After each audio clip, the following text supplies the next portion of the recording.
Okay, video number 3 is all about the Colombian Exchange. All right. As we're doing this, I just want you to keep in mind that when we're talking about the Old World, we're talking about the Eastern Hemisphere. Mostly we're talking about Europe, but also Asia and Africa. And then when we're talking about the New World, we're talking about, for the most part, the Americas.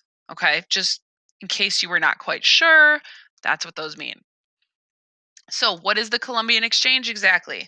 It is the exchange of plants, animals, and technology between the Old World, which is the Eastern Hemisphere, Europe, etc., and the New World, Western Hemisphere, the Americas. All right, so let's look. Remember, this went both ways. Some things went east, some things went west. So, things that went from the Eastern Hemisphere, the Old World, to the New World: bananas, sugarcane, coffee. Oh, these are all wonderful things. These are 3 things that I love. Horses. Horses are cool. Pigs, great. Cattle, they're good. Wheat, also delicious. And then there's disease. Okay, so we've got a whole list of like really good things, and then we've got disease. And these were like pretty nasty diseases. We'll get back to that.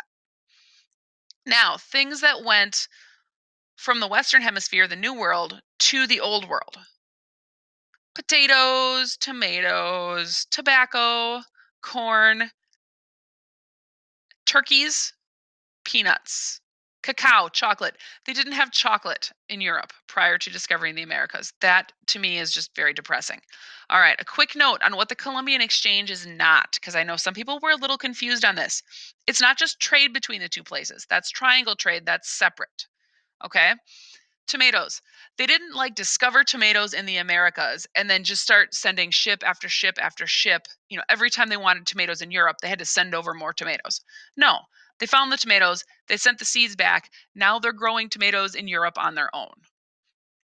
All right, same deal in the Americas with cows. Okay, they didn't just send over beef because they didn't have refrigeration and that would be gross, or milk. They sent over cows, people bred the cows, and now we've got cows everywhere. We don't have to like call Europe when we want a new cow.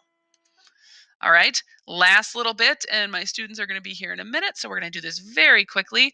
Colonization and disease. Okay, Europeans brought these diseases, smallpox, but also some others.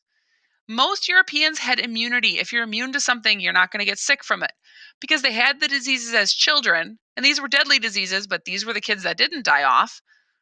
So then they were immune to the disease. So now they couldn't get it anymore.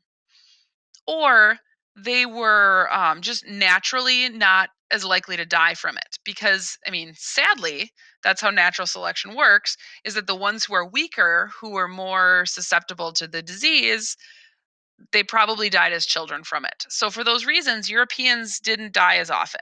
But the indigenous population of the Americas did not have immunity because they didn't have any of these diseases. So they had not done any of this stuff. So they caught the diseases from the Europeans. They got sick as adults, which is much more serious. And then 90% ish, we don't quite know, of the indigenous population of the Americas died. 90%. Think of like you and your 9 closest friends, only one of you would have survived. Okay, this led to a breakdown in social order. Like cities didn't work anymore, people didn't know what to do. They weren't able to resist, and so they were very easily conquered. The European colonists had a very easy time defeating the indigenous populations because a lot of them weren't alive anymore. Okay? So, if you just take a look at this, these are the overall effects, and you'll see that, the effects on the American indigenous populations were mostly negative, and on the European populations, they were mostly positive. All right? If you have any questions, feel free to shoot me an email. Thanks and have a wonderful day.